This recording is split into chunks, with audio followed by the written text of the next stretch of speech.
এই হাতী যি ঘটনা আমি দেখিবলৈ পাইছোঁ, কোনো এইটো প্ৰথমবাৰ নহয়। এই ঘটনা আমি প্ৰত্যেকটা বছৰে এই সময়ছোৱাত আমি পৰিলক্ষিত হৈছোঁ।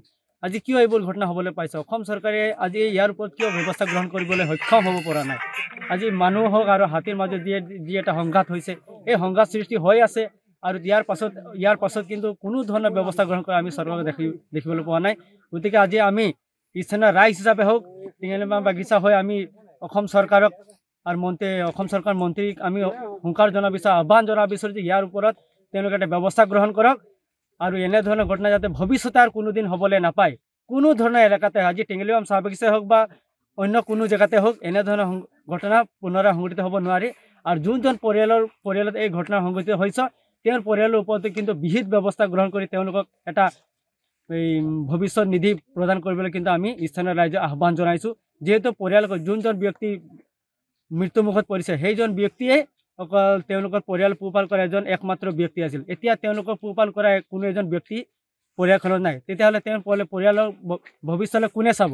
গতিকে সম্পূৰ্ণ সেই পৰিয়ালৰ দায়িত্ব কিন্তু অসম চৰকাৰখনে ল'ব লাগিব। সেয়া আজি ইয়াৰ পৰাই আমি আহ্বান জনাইছোঁ অসম চৰকাৰলৈ। ধন্যবাদ।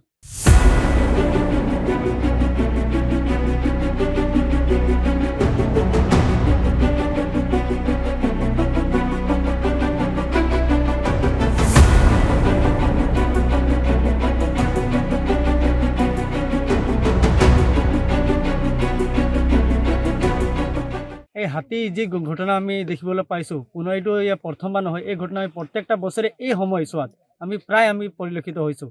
আজি কিয় এইবোৰ ঘটনা হ'বলৈ পাইছে? অসম চৰকাৰে আজি ইয়াৰ ওপৰত কিয় ব্যৱস্থা গ্ৰহণ কৰিবলৈ সক্ষম হ'ব পৰা নাই?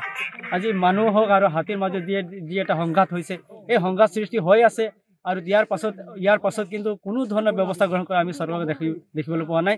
গতিকে আজি আমি স্থানীয় ৰাইজ হিচাপে হওক, টিঙেলিমাহ বাগিচা হৈ আমি অসম চৰকাৰক আৰু অসম চৰকাৰ মন্ত্ৰীক আমি হুংকাৰ জনাব বিচাৰোঁ, আহ্বান জনাব বিচাৰোঁ যে ইয়াৰ ওপৰত তেওঁলোকে এটা ব্যৱস্থা গ্ৰহণ কৰক আৰু এনেধৰণৰ ঘটনা যাতে ভৱিষ্যতে আৰু কোনোদিন হ'বলৈ নাপায়। কোনো ধৰণৰ এলেকাতে আজি টিঙেলিমাহ চাহ বাগিচাই হওক বা অন্য কোনো জেগাতে হওক এনেধৰণৰ ঘটনা পুনৰাই সংঘটিত হ'ব নোৱাৰে। আৰু যোনজন পৰিয়ালত এই ঘটনা সংঘটিত হৈছে তেওঁৰ পৰিয়ালৰ ওপৰতো কিন্তু বিহিত ব্যৱস্থা গ্ৰহণ কৰি তেওঁলোকক এটা ভৱিষ্যত নিধি প্ৰদান কৰিবলৈ কিন্তু আমি স্থানীয় ৰাইজক আহ্বান জনাইছোঁ।